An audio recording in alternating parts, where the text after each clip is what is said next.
Welcome to lecture 23. We're going to continue our discussion on virtual memory. Today we're going to talk about how to reduce the size of page tables using this idea called hierarchical page tables. Before we get into hierarchical page tables, I want to talk about the physical memory and virtual memory configuration on my computer, and I would encourage you to do the same by looking into your configuration of your computer.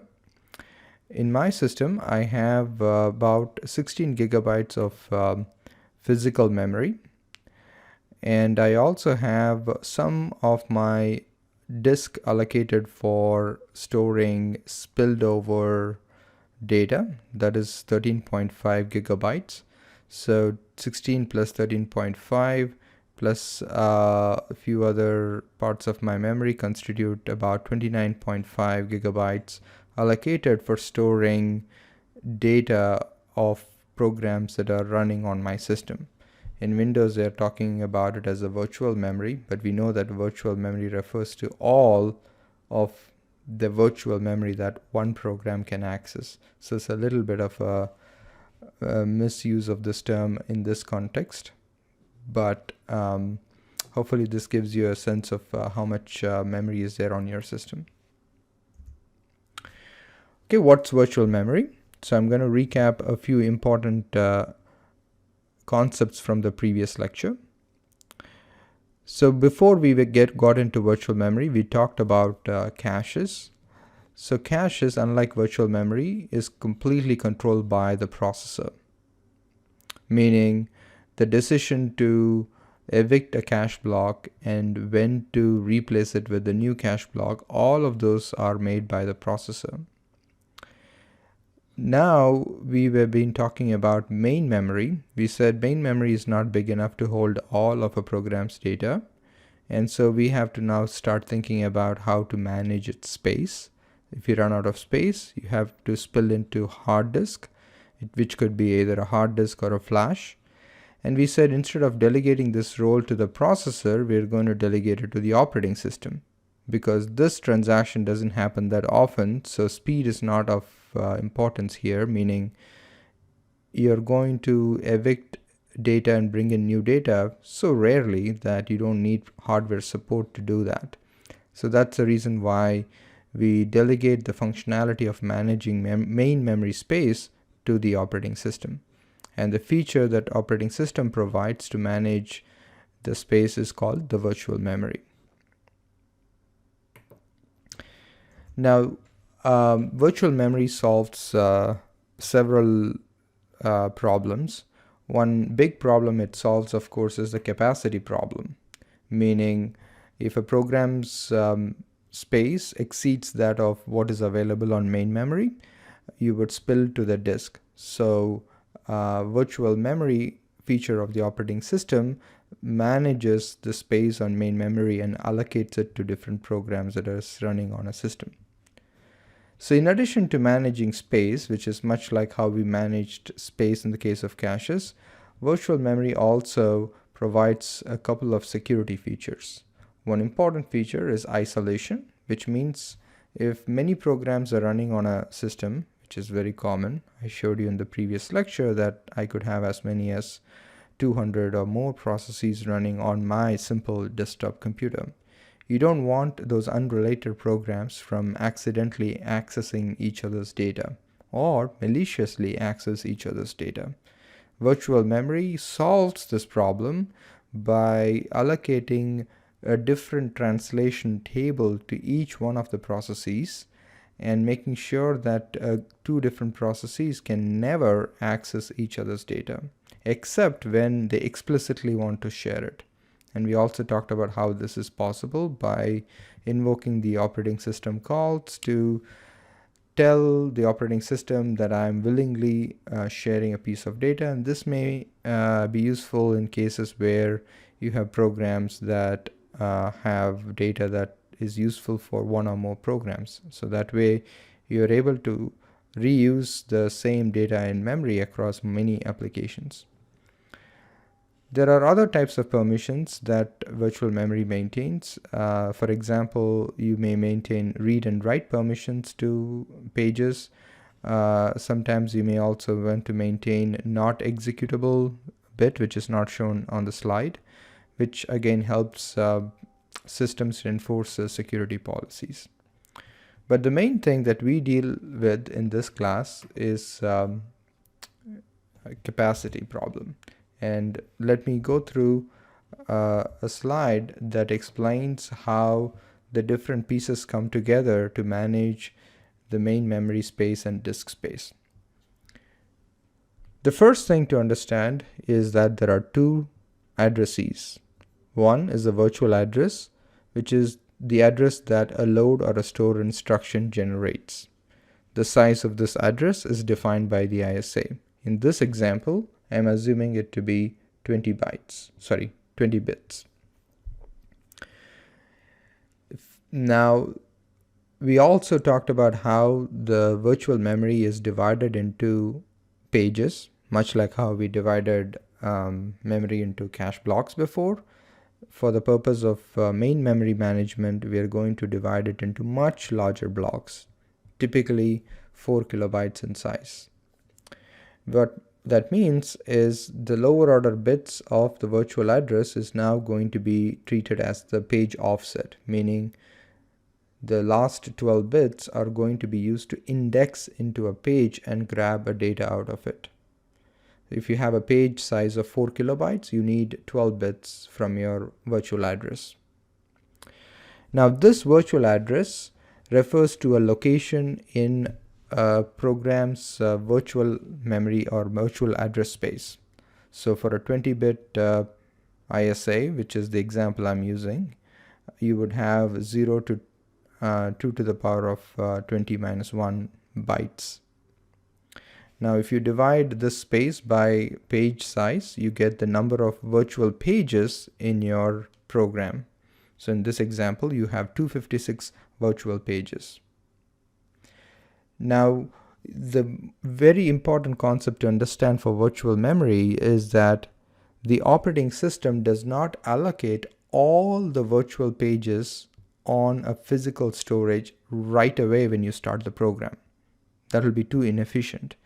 Instead, what it does is it uses this concept of on-demand paging, where the program starts off by allocating a few important pages, like the instruction page and the data segment page, but it doesn't allocate all of the space you need for heap and stack.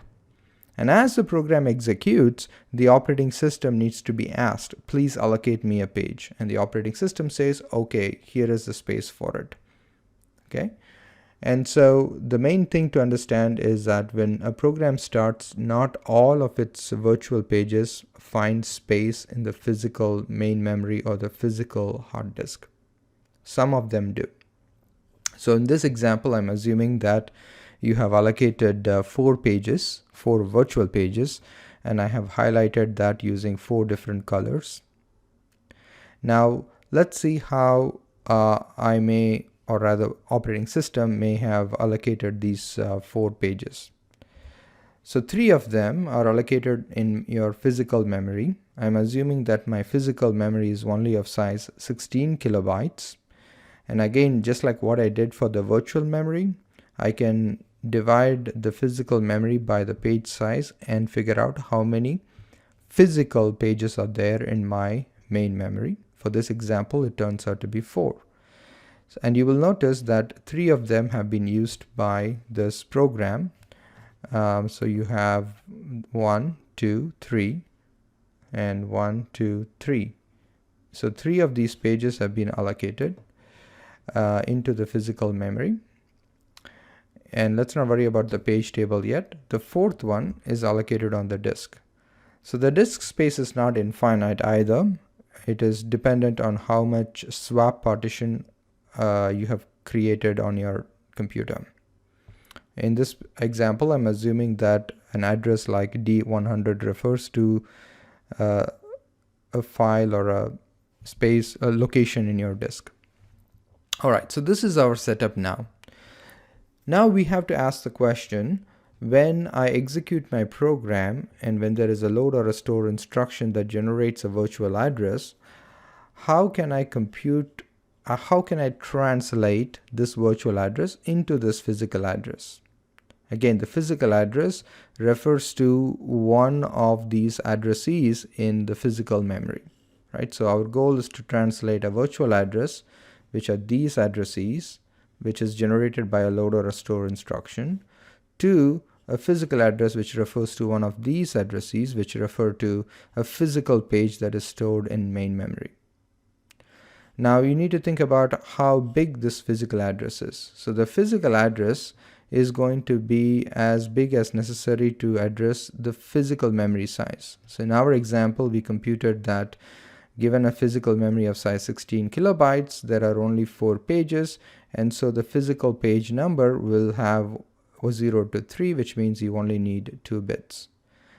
And so what you see here is I have 20 bits, 0 to actually 19, I think, if you have a 20-bit architecture. So this should be 19.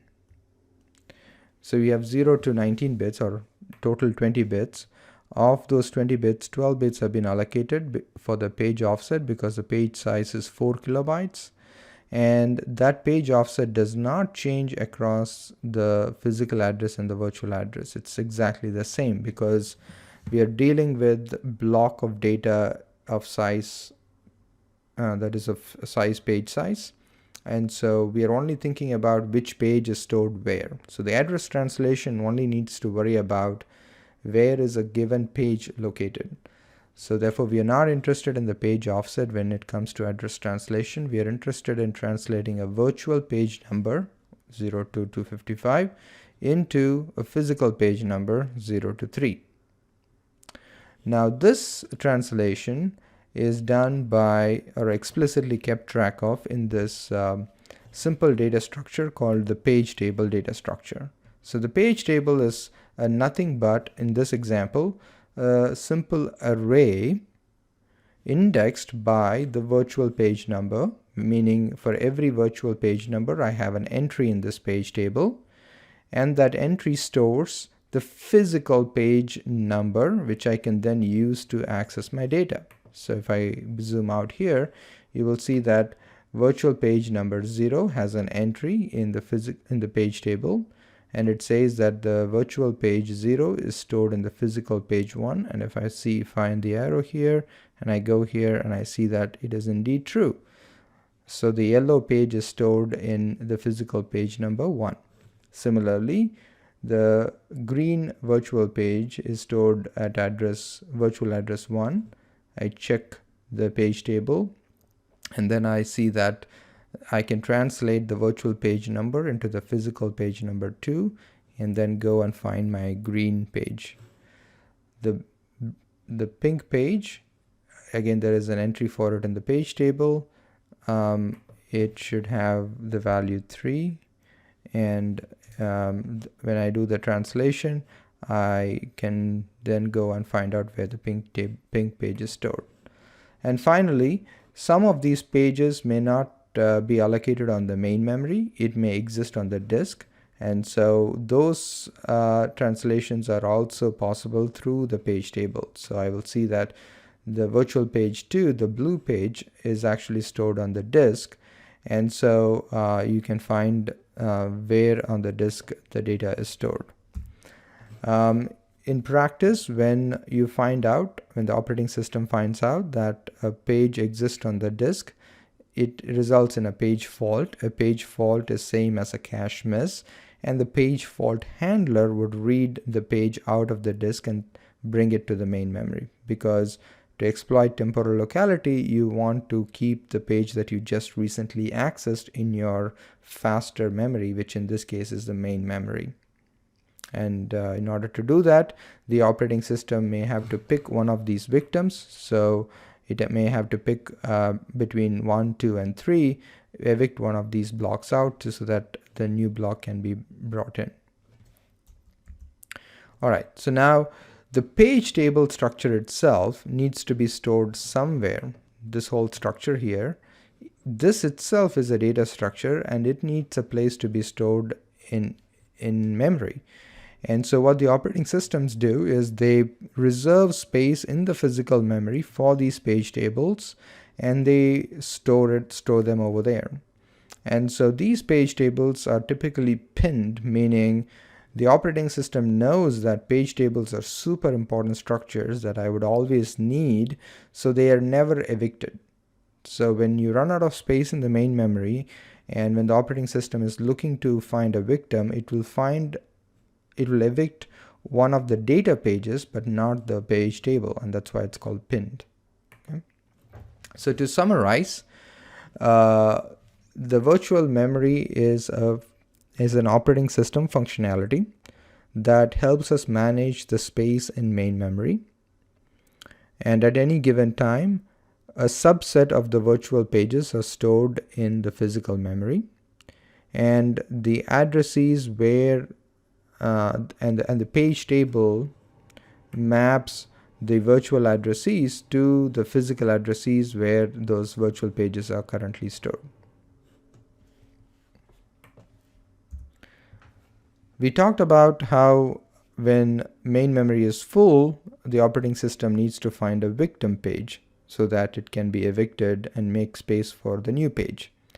And like you may have guessed, just like in the case of the cache design, when we used LRU to approximate temporal locality, operating systems also use LRU-like policies to select a victim. But implementing a precise LRU policies is often very expensive because you have a lot more pages in main memory than cache blocks in cache. And so operating systems typically approximate the LRU policy. They don't keep track of a precise rank, LRU rank for all the pages. And one very simple way to approximate the LRU policy is as follows. You can maintain what is called as an access bit per page. It's just one bit. And what the operating system does is once in a while it goes and clears these bits, meaning it sets them to 0. And whenever a page is accessed, it would set that bit. So initially the accessed bit are all cleared, and as pages are accessed, this accessed bit is set. Now, periodically, the operating system comes and evicts pages to make space for new pages to be brought in. Now, this could be done when you run out of space. And so what happens then is the operating system knows that any page without the bit set has not been accessed in the last period that just elapsed, right? So if you look at the timeline, so you start by saying clear all the accessed bits at time 0. Let's say this is time access. And then when the program accesses the pages, the OS will go and set the bit of those accessed pages. And let's say you run out of memory at time, let's say t dash. And then the operating system needs to make space. So what it does is it keeps all the pages with the accessed bit set and evicts all the pages with the not unaccessed, evicts all the unaccessed pages, right? Or instead of periodically doing it, you can also do it. Only when like you can set the accessed bit, and then suddenly, let's say there is a page fault and now I need to make space, and so the operating system can go and pick a page with the accessed bit not set, and then periodically it can just clear all the accessed bits so that the whole process repeats. I also said that in the previous lecture there are security features supported by the virtual memory.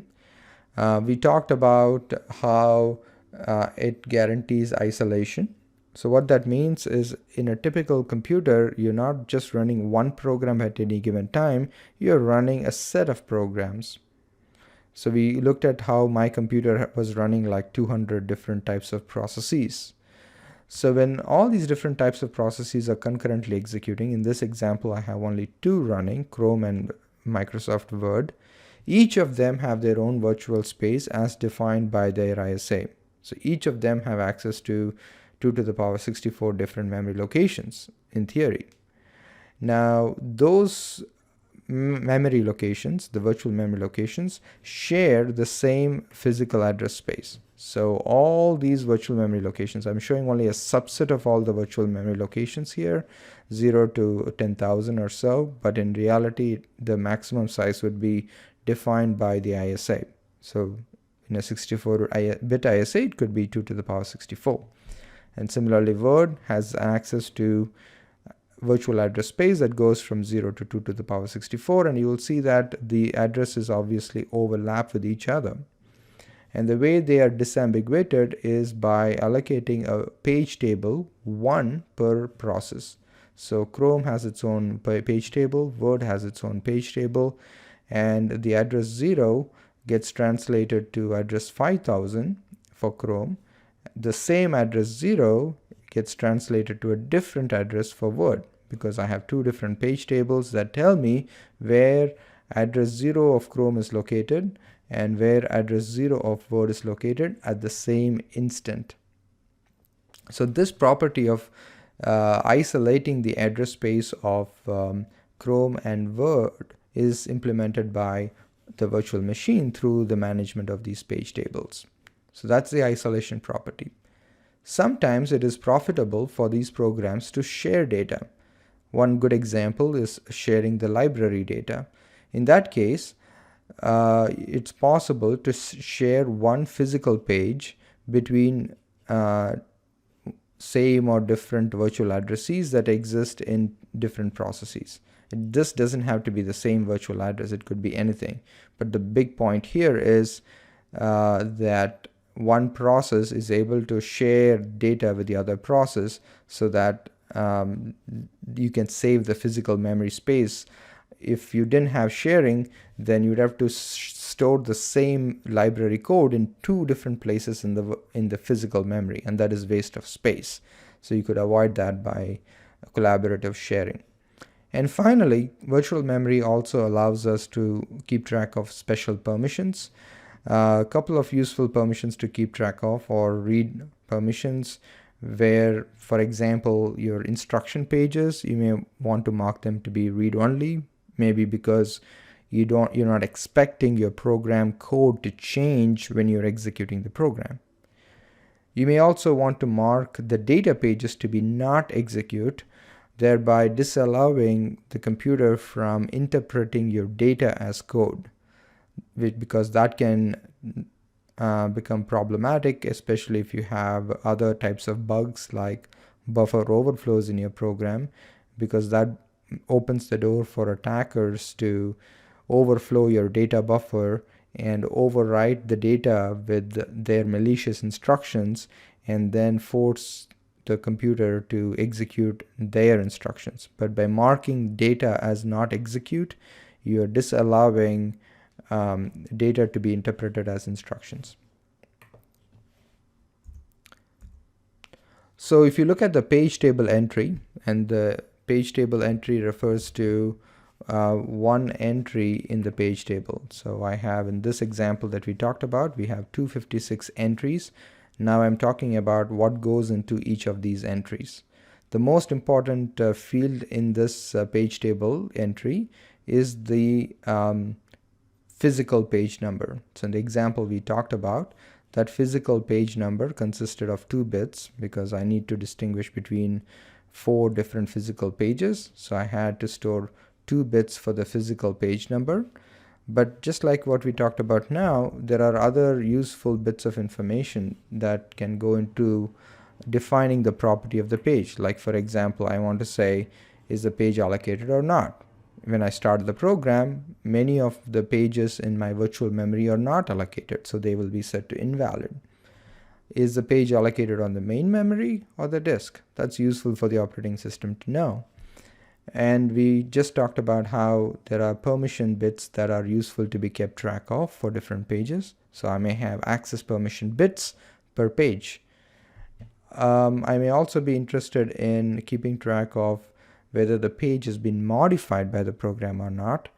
Now we don't have write back caches in this example, but there are applications that would like to know whether a page has been modified or not. One good example would be a functionality called fork that operating system supports. So when an operating system needs to fork a process, typically it has to duplicate everything that is there in a process's address space, and the amount of data that needs to be duplicated is a lot. So an operating system uses an efficient policy called copy on write policy, where when you fork, you don't really duplicate everything, but then you delay the duplication to a later point when a page gets modified, because only when a process that has been forked modifies a page, you need to have two copies, one for the child process and one for the parent process.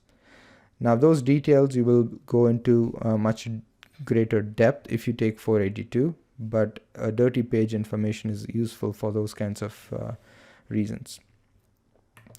And obviously you probably want to have some metadata for your replacement policy, whatever that may be. We talked about an approximation of an LRU policy that just required 1 bit that told me whether I had accessed the page in the last period or not.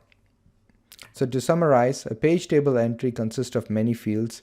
The one field that we care about a lot in this course is the physical page number, which tells me which allows me to perform address translation. So here is a picture of how the address translation looks. So much of our discussion in this course would deal with the address translation, because I am interested in translating the virtual address created by the load or restore instruction and converting that into the physical address. So this example shows that I have the virtual address, which has two parts obviously. The page offset depends on how large your page is. So in this example, I'm assuming it's 4 kilobytes. So I have 3 hexadecimals worth of page offset, in other words, 12 bits. And the remaining part of your virtual address is your virtual page number. And then by looking into your page table, you can translate this virtual page number into the physical page number. And then simply by concatenating the physical page number with the page offset, you get your physical address. Now in this example, the sizes of virtual page number and the physical page number don't look that different, but keep in mind that virtual memory is much bigger than the physical memory. So typically a virtual page number will be much bigger than your physical page number. So let's go into a little bit more depth into how this translation works. I need to first locate where my page table is. So the operating system needs to know for a given process where in the physical memory that process's page table is stored. So the operating system internally maintains that base address, but when you're running this program, the operating system stores that base address in the special register called the page table register. It's a special register that stores the base address of the page table of a process. And so when you have a load or a store instruction that generates the virtual address, the operating system will use this contents to retrieve the base address of the page table. And then the index into this page table would be the virtual page number, because at the moment we are simply treating the page table to be a linear array indexed by the virtual page number. And as we just discussed, each page table entry contains a physical page number. In this example, I'm not showing the permission bits and all those other entities that go into a page table. I have simplified it to contain just the valid invalid bit and the physical page number. And so you retrieve the physical page number and then you concatenate that with the page offset. What you get is a physical address. Talk about an important problem with page tables, which is size, and then talk about a solution which we're going to refer to as multi-level page tables or hierarchical page tables. What's the problem? Let's take an example to understand what the problem is. So let's assume a 64-bit ISA and the page size is 4 kilobytes. the maximum number of virtual pages you would have in a 64-bit ISA is 2 to the power of 64 bytes divided by the page size, which is 4 kilobytes. So 64 minus 2 to the power of 12, that's 12 bits. So 64 minus 12, that is 52. So totally we have 2 to the power 52 virtual pages. That's a lot of virtual pages. And we also said in the case of a page table, we are going to have an entry for every single virtual page. So if you have 2 to the power of 52 virtual pages, then we have 2 to the power of 52 page table entries. And now let's assume for the argument's sake that the page table entry size is 4 bytes.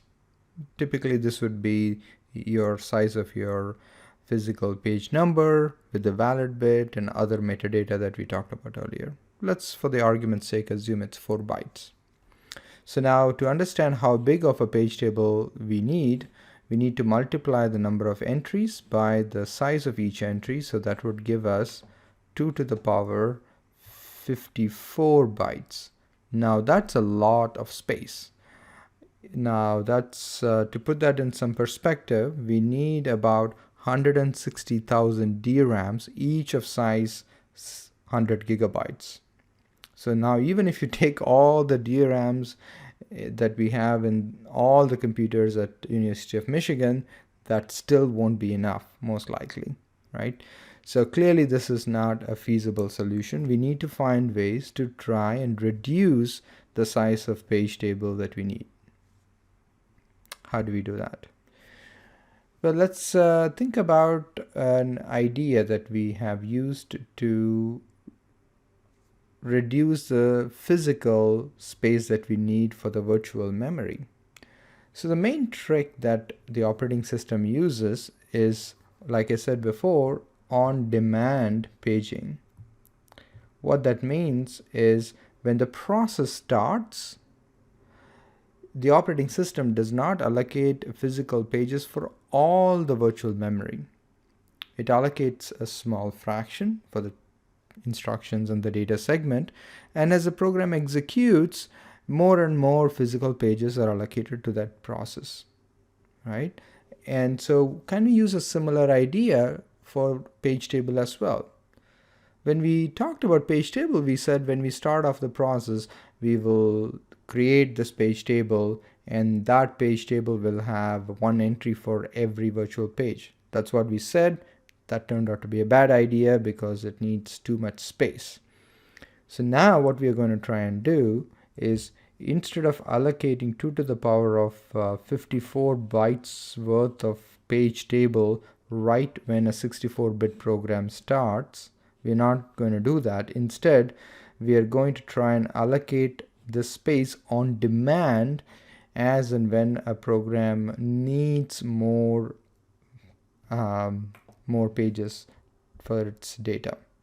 So the idea of on-demand paging, we are going to not only apply it for data pages, but we are going to try and apply it for page tables that maintain that translation as well. But we cannot just directly apply it because we need to always have the capability to translate every single virtual address, right? We cannot afford to say, well, I'm just not going to keep track of any information for a virtual address. That's just not possible. We need to have some information, the translation information for every virtual address. So we can't skip that row. So let's see how to go about doing that. Now, I want to go through this exercise of understanding the size of page tables for 2 different page sizes. And maybe that will help us understand how we may go about solving this problem. On the left side, you have an example for page of size 4 kilobytes. And on the right side, you have a page of size 16 kilobytes, 4 times larger.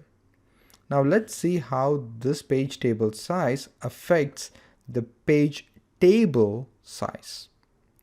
Okay, so now if you just understand how page size affects the page offset, we went through that before. Log to the base 2 of 4 kilo, that is 12 bits. and that means that the remaining becomes your virtual page number.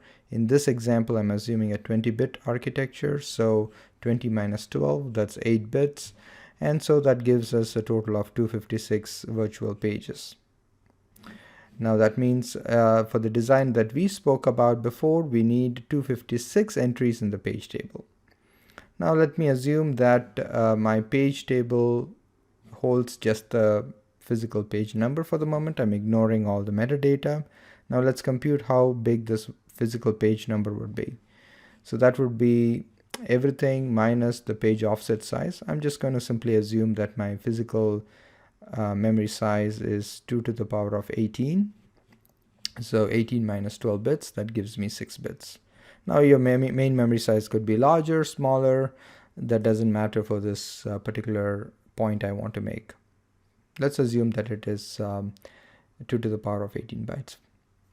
All right, so the most important takeaway for this example is there are 256 virtual pages and I need one entry for each one of them. Now let's increase the page size from 4 kilobytes to 16 kilobytes and let's see what happens. So now my page offset would increase from 12 bits to 14 bits, 13 plus 1 because I'm starting from 0, so 14 bits. So I have 2 more bits that goes towards page offset, which means that my virtual page number reduces from 8 bits to 6 bits, which basically means that my number of virtual pages reduces to 64 pages.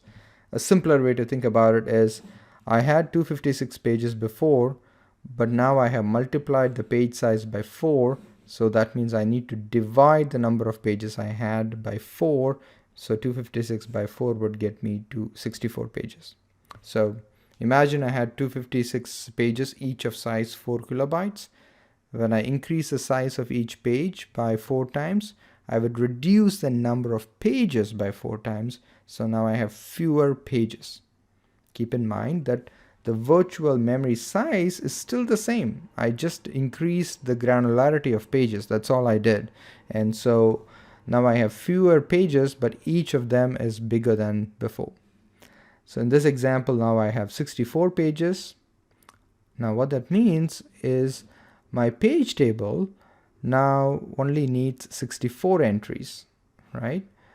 Now before I had 256 entry page table, but now I need only 64 entries. Now does it mean each entry would increase proportionately? No. Each entry still has a physical page number. So if you do the math, your page offset increased by 2 bits. So in fact, if I keep my physical memory size the same as before, I went from a 6-bit physical page number to a 4-bit physical page number. So in fact, my page table entry size also reduced. It's not a significant reduction. We got 4x reduction for the number of entries, and we got a pretty modest reduction for the page table entry size. So if you put those two things together, you will see that before I needed 256 entries, each of size 6 bits. Together I have 1536 bits.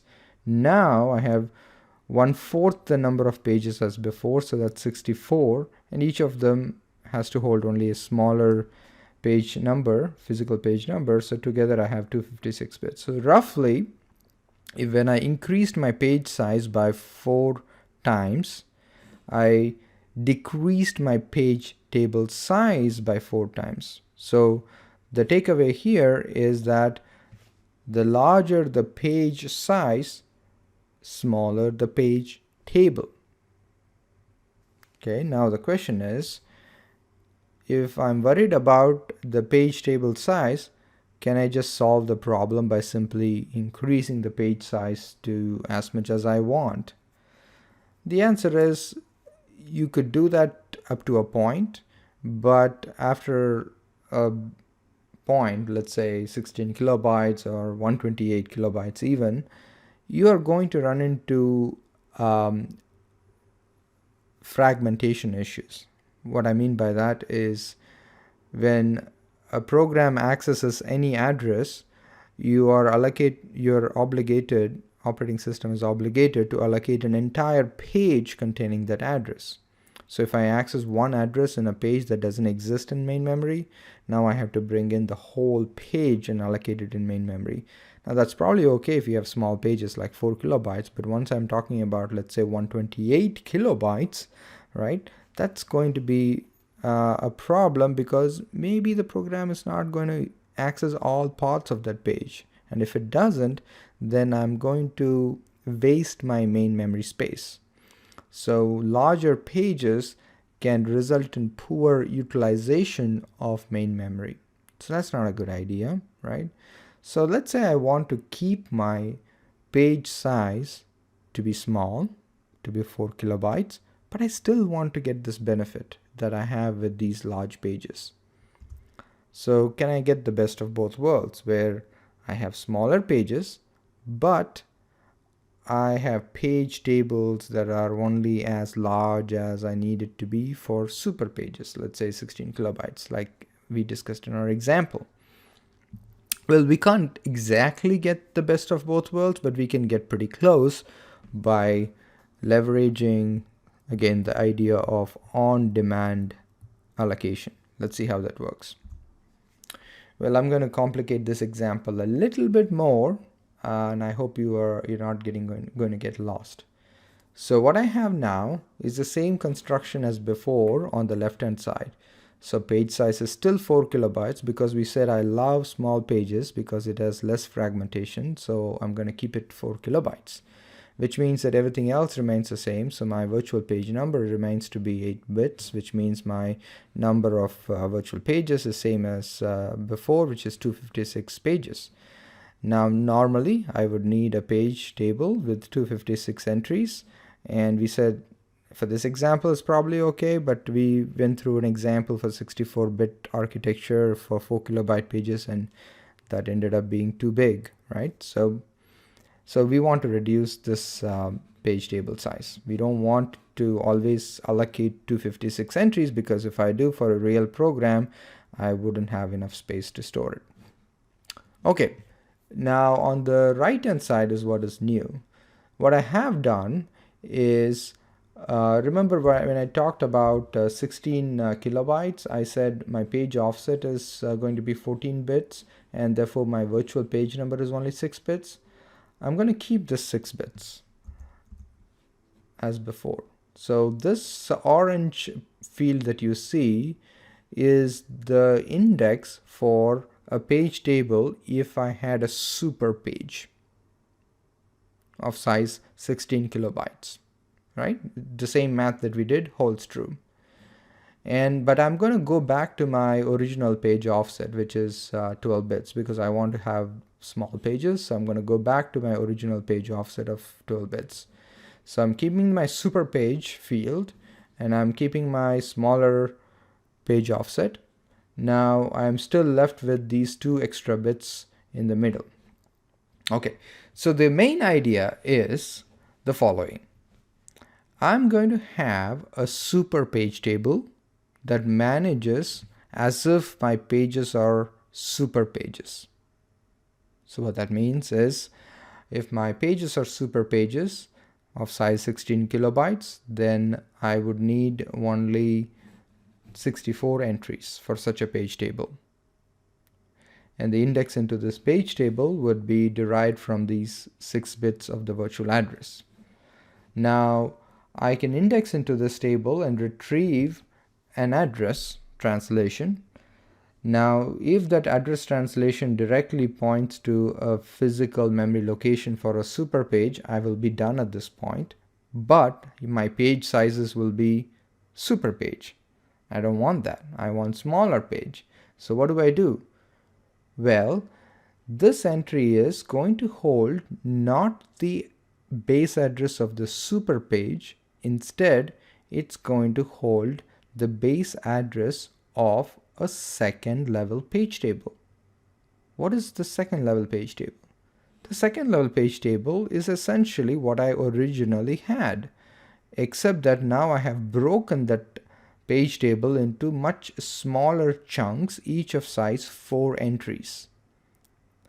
So this address is going to point to a second level page table with 4 entries, where each entry is going to hold the physical page number of a smaller page of size 4 kilobytes. Okay, so if I have 4 entries in this table, 1, 2, 3, 4, each of them corresponds to a smaller page of size 4 kilobytes. So if I aggregate them all, I would get 16 kilobytes.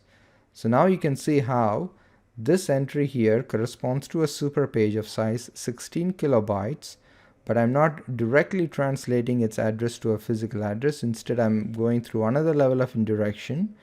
And this another level of indirection table here helps me translate that 16 kilobytes, breaks that into 4 kilobytes each, and gives me an address for each 4 kilobyte page within that super page.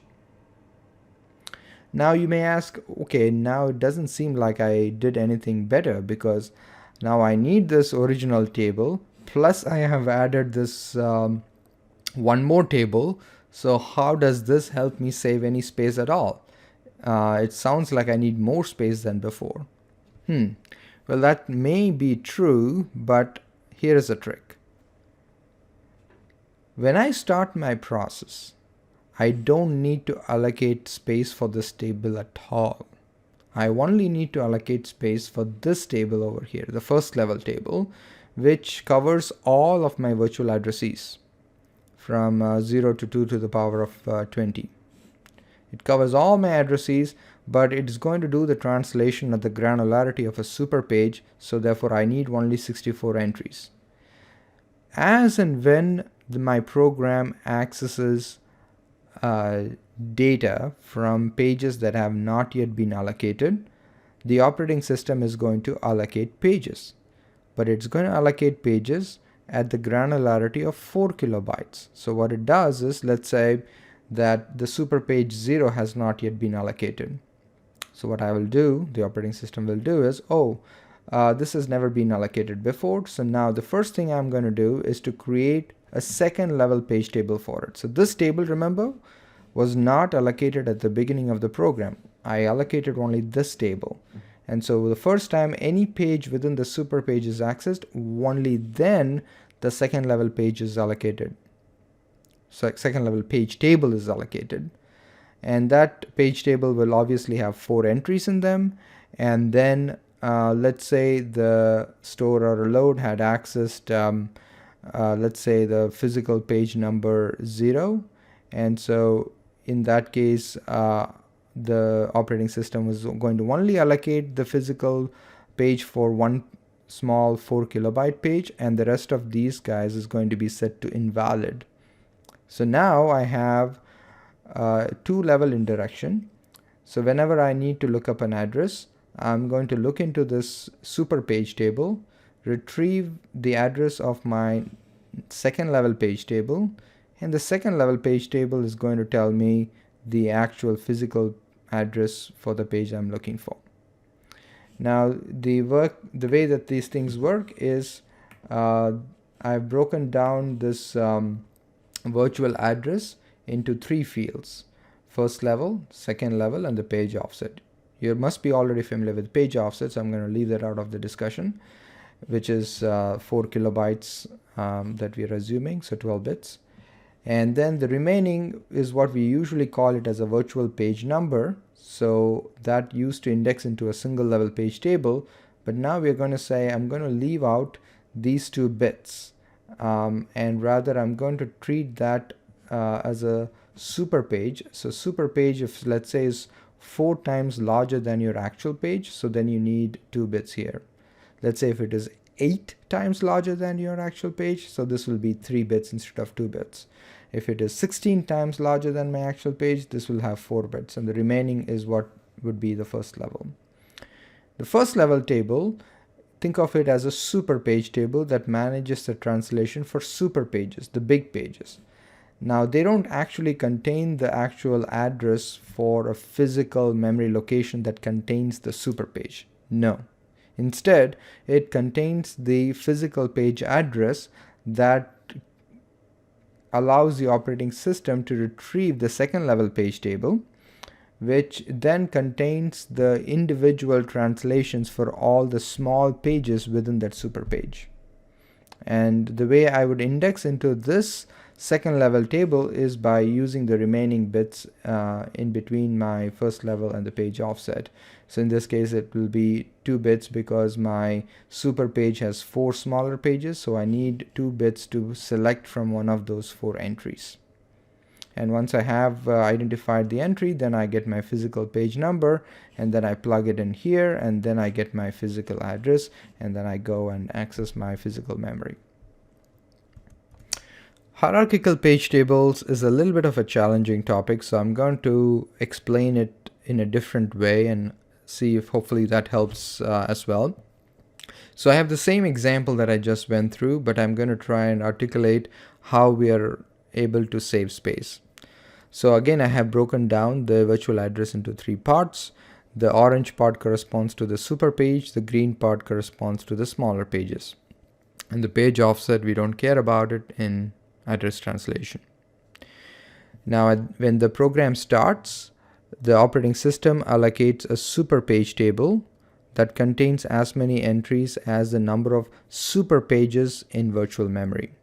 In this example, it would be 2 to the power of 6 virtual super pages. So because I have 2 to the power of 6 virtual super pages, I need 2 to the power of 6 page table entry in my super page table. So the number of entries here will be from 0 till 63. So I need 6 bits in to address it, so I'm going to use my 6 higher order bits to index into this table.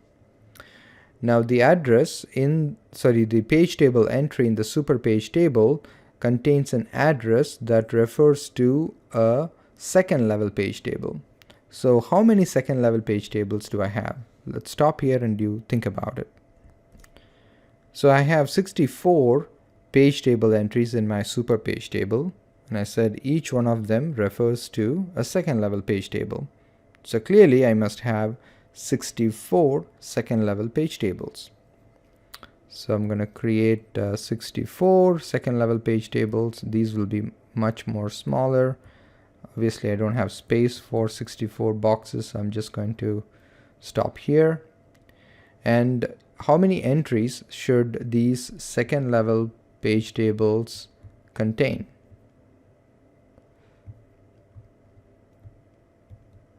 Well, we said each super page is of size 16 kilobytes, and each super page is composed of 4 smaller pages, each of size 4 kilobytes.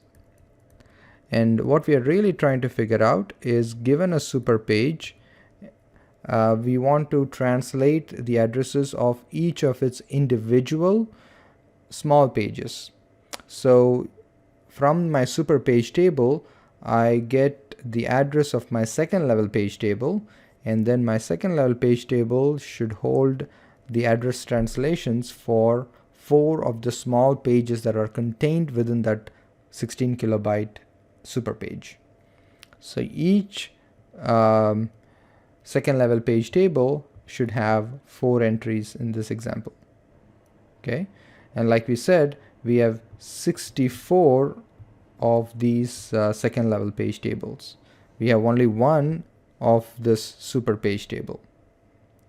Now the way that I would select one of these 64 page tables is through the address here, right? So the address that you get from the super page table is the one that will be used to access one of these second level page tables. Okay, and in order to figure out which entry that you should get from your second level page table, I would use these 2 bits for that. So there are 4 entries in your second level page table, and I can use the 2 bits from my virtual address to select my small page within that super page. Okay, so now let me summarize the discussion that we just had about hierarchical page tables. What we discussed so far is 2-level page table, and it is, think of it like a tree-like structure where the first level page table is the root, and it contains the address to the second level page table. So you can think of the first level super page table to be the set of root pointers, and these to be the leaves, right? So this is the root and these are the leaves in a hierarchical structure. And the second level page table is same as the entry in the single level page table. Second level page table is same as an entry in the single level page table.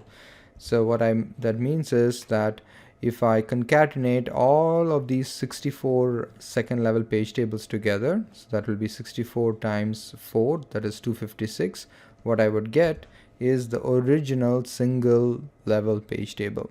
So another way to think about it is that I took my original single level page table and I split it into 64 smaller tables, and I got these. And the reason why this method is more space efficient than just having one single level page table is because of the following reason. When a process starts, I'm only going to allocate the first level page table. Okay, what that means is only this page table is going to be allocated, only the super page table is going to be allocated, and that has only 64 entries as opposed to the 256 entries that we had in the single level page table. So it's 4 times smaller, right? Remember, the super page is 4 times bigger, so I'm able to shrink the super page table by 4 times compared to the single level page table, and that is what I need to allocate when the process starts, and that's why my space is much lower in requirement. And as the program executes, that's when one of these 64 second level page tables will be allocated. So these second level page tables are going to be allocated on demand when the program executes.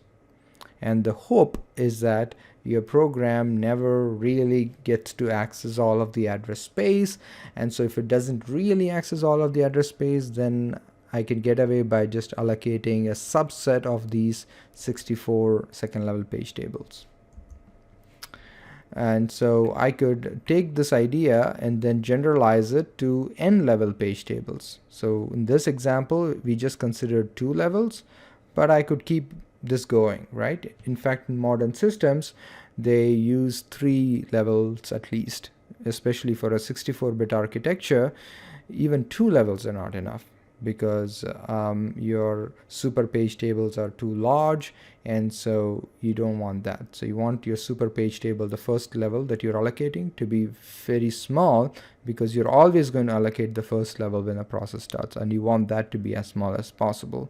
To do that, you need to have multiple levels, not just 2. The benefits are similar. Okay, so here is another way to visualize the construction here. So I have divided my virtual address into these 3 parts.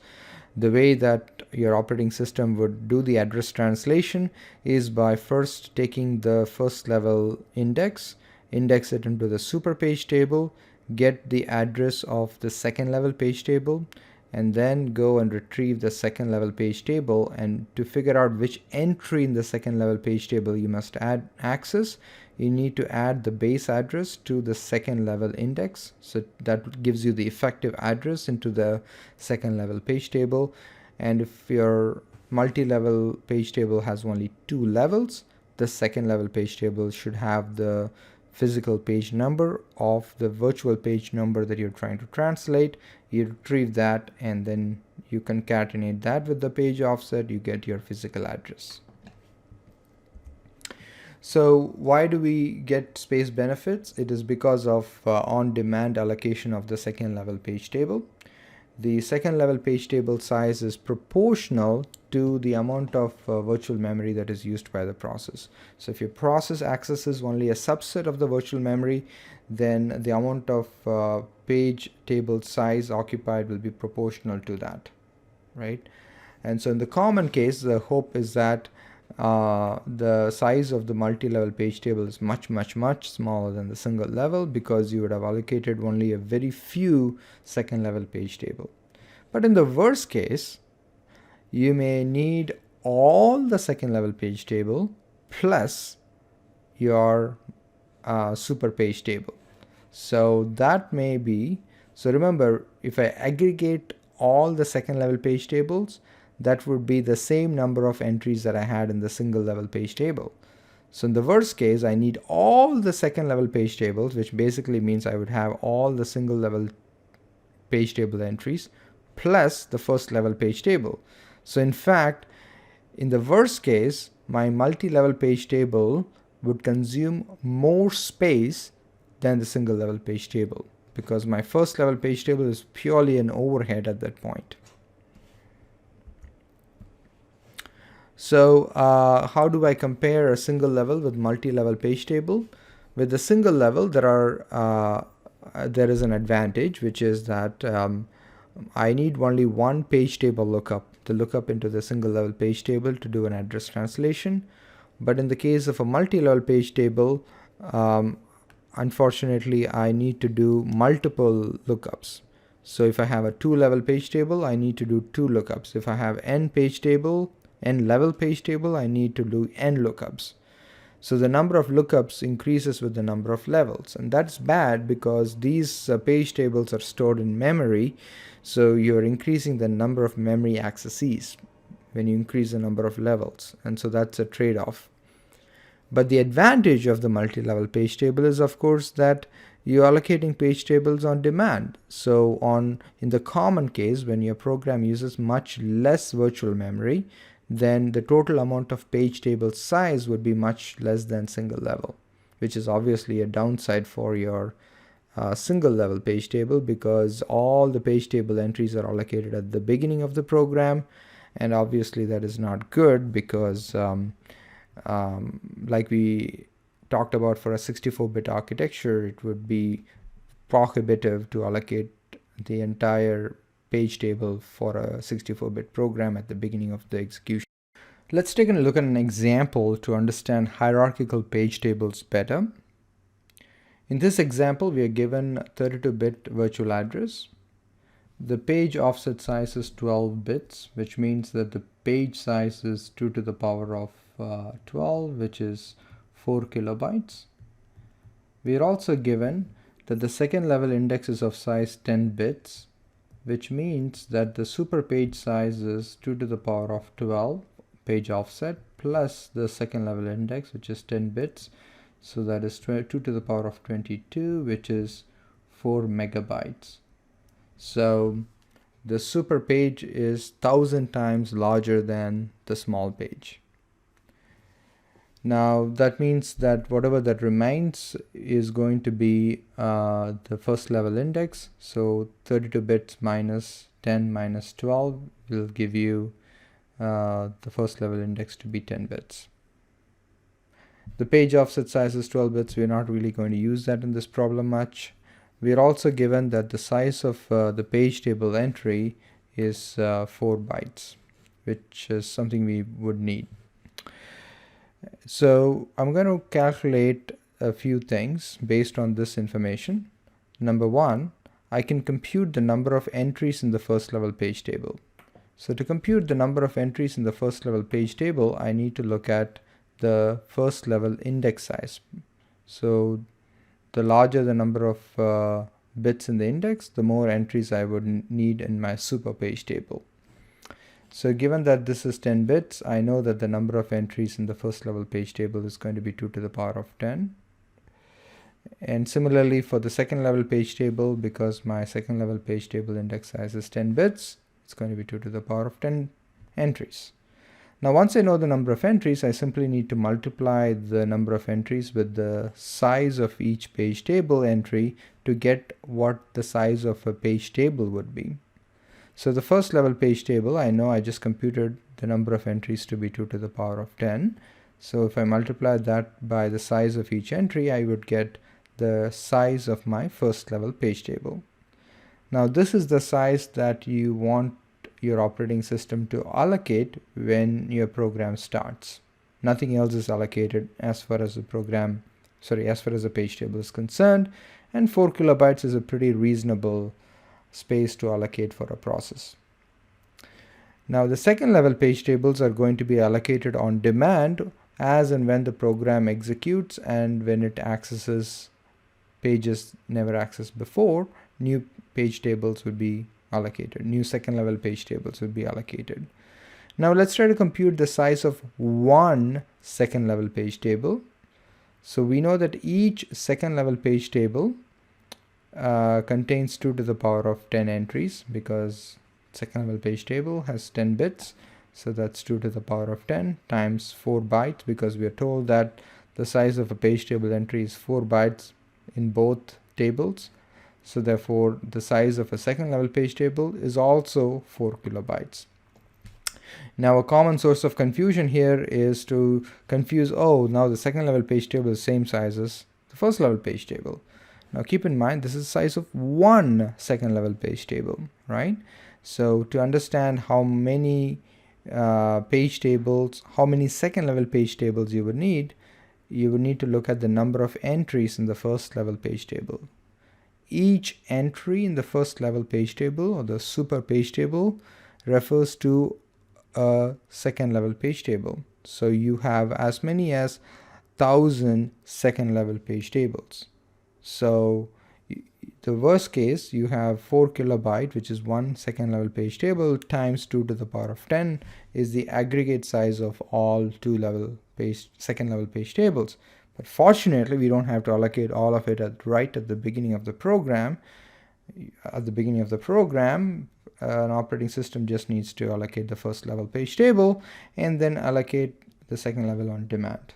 That on-demand allocation is the key to get efficiency from hierarchical page tables. So I would also like to compute a handy equation which I can quickly use to figure out how much space I would need in total. So we just said that the amount of space allocated for the second level page table would depend on how many pages have been accessed. So let's say if my program has accessed sufficient number of pages, that I would need n second level page tables. So what that means is that I have accessed at least one page in n different super pages. Okay, so that's an important point.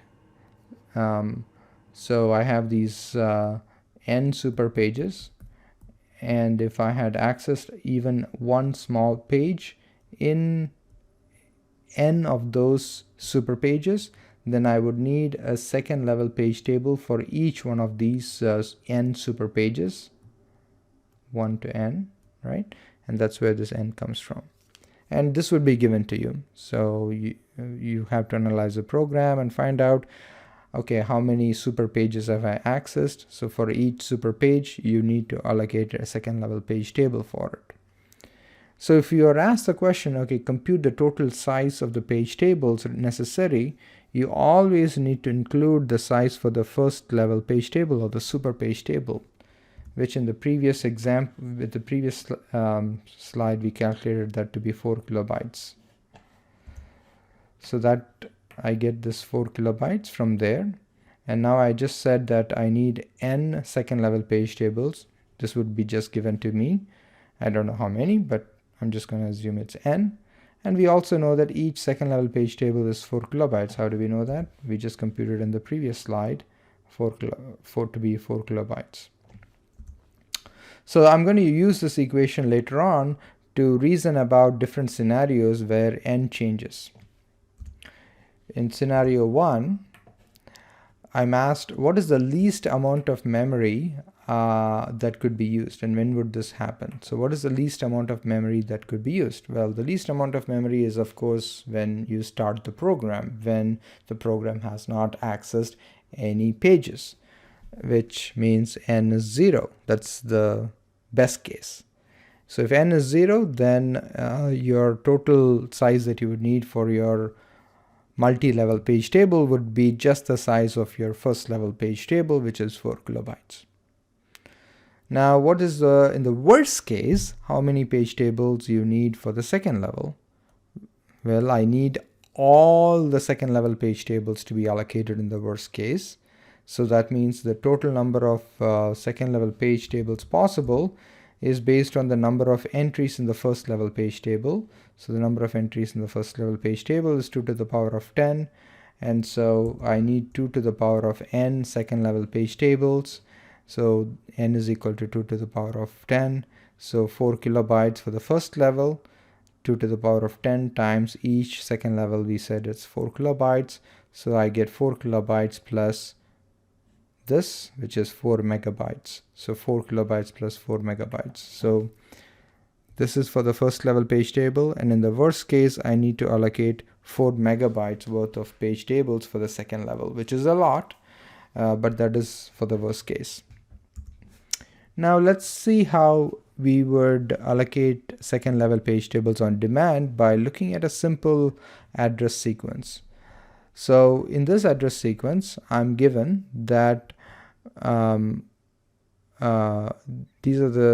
given 4 addresses. We know that the page offset is 12 bits, and these are in hexadecimals. So the last 3 digits of hexadecimal I can just ignore because they are just page offsets. So that gives me the different virtual page numbers. Now I need to think about how many super pages I'm going to access. And in this case, the first 2 are the same for sure because they both share exactly the same virtual number. So therefore, clearly the second one is not going to be a new super page. So I have 1 super page from these 2 accesses, and this one is going to be part of a separate super page. So if you split this into 2 parts, the first level index and the second level index, 10 bits each, you will see that it's a different super page. Similarly, you will see this is a separate super page. I can just write it out in binary to explain why that is the case. So I have 0, 0, 0, 1.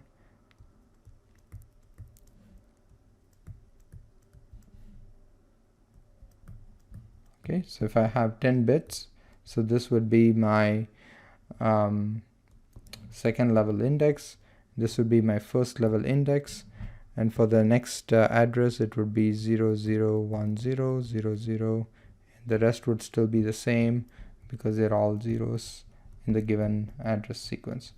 So clearly, this is a different super page from this is a different super page. So, and they also access different smaller pages.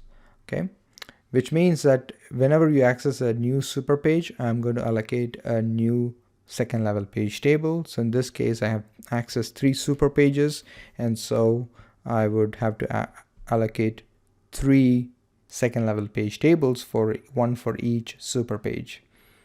So that means for this example, I would have the first level page table, and then on demand I would have allocated 3 second level page tables. So together it comes to be 16 kilobytes. And this is a representation of what happens in the common case. So in the best case, we had just the first level page table, which is unrealistic. In the worst case, we have 4 kilobytes plus 4 megabytes, which is also unrealistic because it's very uncommon for a program to access all of virtual memory. In the common case, let's say that this example is the common case representative, we use about 16 kilobytes worth of physical page table space. Okay, now let's compare those options to single level page table size, which is if I just had a single level page table, then when the program started, I would have to allocate the entire single level page table. And we said that is going to be very expensive. So how expensive is that going to be for this example? Well, we know that we need 2 to the power of 20 pages because it's a 32-bit address. We have pages of size 4 kilobytes. So if you go back to this example here, so page offset is gone. What remains is 32 bits minus 12, so that is 20 bits. So 20-bit virtual number means that the number of virtual pages is 2 to the power of 20. Another way to compute it is take the virtual memory size divided by the page size, you get the number of virtual pages. In the case of a single level page table, these are the number of entries in that page table you'll have. So you have 2 to the power of 20 entries, 1 for every virtual page. and we were given that each entry is of size 4 bytes. This was just given to us in the problem. So you multiply those two, you get 4 megabytes. And this is not a coincidence that this is same as what we just computed for second level page tables. The aggregate size of all second level page tables together was 4 megabytes. And we also compute the size of the single level page table to be also 4 megabytes. Now this is not a coincidence, I say, because if I concatenate all my second level page tables together, what I get is the single level page table. And the advantage of multi-level is that only part of that single level page table gets allocated on demand as the program executes. But if I've just had the single level page table, then when the program started, I would have to allocate the entire 4 megabytes. So let's consider another problem where we will find out the number of bits that you need for the second level index and the first level index. So first we are given the size of your physical memory and the page size, then some information about the first level page table, then some information about the second level page table. Now we know that a given virtual address has 3 parts to it, and the size of that virtual address depends on your ISA, which is given to be 24 bits. We know that the last few bits is due to the page offset. That depends on the page size, which is 512 bytes. So the page offset would be log to the base 2 of 512, which means it is 9 bits. So 9 bits would be for page offset. We also need to figure out, so now the big problem that we have is to figure out the size of the second level index and the first level index. So to figure out the size of the second level index, we need to know how many entries are there in the second level page table. We are told that the second level page table is of size 1 page. 1 page means 1 page, which is 512 bytes. That's good. So one second level page table is of size 512 bytes. But to figure out how many entries are there in this page, we need to figure out the size of each entry. So we need to figure out the size of the second level page tables entry. Now the second level page table entry, we are said, contains a physical page number and 1 valid bit. Now we need to compute what is the size of the physical page number. So keep in mind that the second level page table is the one that contains a physical page number, which is then you would need to go and access that actual data. So virtual address gets translated into a physical page number concatenated with the offset, right? So the second level page table is the leaf page table in this example. So that's the one that contains a physical page number. So to compute the size of the physical page number, we need to know how many physical pages are there. So that comes from the physical memory size. So physical memory size is 256 bytes, which is 2 to the power of 8 times 2 to the power of 10 bytes. Now if we divide that by the page size, which is 2 to the power of 9, we will get the number of pages in the physical memory. So the number of pages in physical memory is 2 to the power of 9. So which means that if I take a physical address, it will have 9 bits for the page offset, same as what you have for the virtual address here, right? So for the virtual address, we figured out that the page offset is 9 bits because the page size is 512 bytes. So the same is true for the physical address too. So this is my physical address. This is my virtual address. We just computed that my physical memory has 2 to the power of 9 physical pages. So which means that I would have 9 bits in my physical page number. So we just computed that my physical page number is of size 9 bits. So 9 plus 1, 10 bit is the size of my page table entry. 10 bit is an ugly number because it doesn't round off to number of bytes. Fortunately, the problem says go ahead and round it off to the smallest possible integer number of bytes. So 9 bits translates to roughly 2 bytes, which is the closest number of bytes that contains 9 bits. So we just computed that the size of a second level page table entry is 2 bytes. So the number of entries in the second level page table would be 512 divided by 2, which would be 256, which means the number of bits we need for the second level index would be log to the base 2 of 256, which would be 8 bits. So we have 8 bits for the second level page table. So now how do we compute the number of bits in the first level index? Well, we know that the total virtual address size is 24 bits. So the first level index size should simply be 24, which is the total address size, minus 8 bits for the second level index, minus the page offset, which is 9 bits. So what you have is 24 minus 17, which is 7 bits. So we just computed this to be 7 bits. Now finally what we are asked to find out is the size of the first level page table.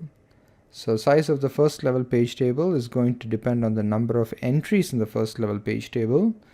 Fortunately, we just computed the first level index to be 7, which means the first level index can index into a table of size 2 to the power of 7, because the first level page table will have 2 to the power of 7 entries, times the size of each entry. So our problem says the size of the first level page table entry is 3 bytes.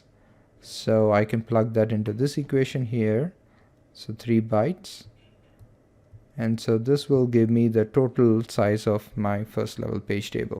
So this virtual memory that we just designed, which uses a hierarchical page table with 2 levels, let's simulate a sequence of addresses and see how that behaves. So here is a sequence of 3 virtual addresses, and what I'm going to try and do is split them into these 3 different fields, page offset, second level and first level, and then simulate the page faults that we may encounter. So we are also given that if you encounter a page fault, we should allocate a page number, physical page number, starting from 0. Alright, so now what I have done is taken this virtual address, converted into binary over here, and I'm going to try and separate that into 3 different parts. I'm going to first separate it into the page offset. So we are given that the page offset is 9 bits. And so I'm going to take the last 9 bits. So that's my page offset. We figured out that second level index is of size 8 bits. So I'm going to use a different color for it. So that is going to be 8 bits, which is 7 from here and 1 more bit from the previous nibble. So that is 8 bits. And now the first level index is 7 bits. So let me use a different color for it. Let me use a red. And so the remaining 7 bits would be for the first level. And now I have noted down these 3 numbers as part of my first level here. So first level index is 0, 0. Second level index is 0, 0, 0, 1, 1, 1. So that is 7. Page offset is the green part, whatever this is. So this is 1, 0, C. So I have 1, 0, C. And this is the first time I'm accessing this page. And so therefore this is a page fault. And I'm going to allocate a physical page 0 to it because I'm asked to do that. Allocate physical page number starting from 0. So that's what I'm going to do. So if I take the physical page number and concatenate it with the screen part, which is my page offset, I get this physical address. Now I can continue this exercise for the next two addresses, and then what I get is, again, if I partition this address into these three fields, I see that this page is also the first time I'm accessing this page, and so therefore this is also a page fault, and so this physical address would be physical page number that I would allocate for this page is the next one available, which is 1. If I concatenate this with the page offset, I get this address. So now if I carry it on, so the third address is again split into these three fields like I had explained before.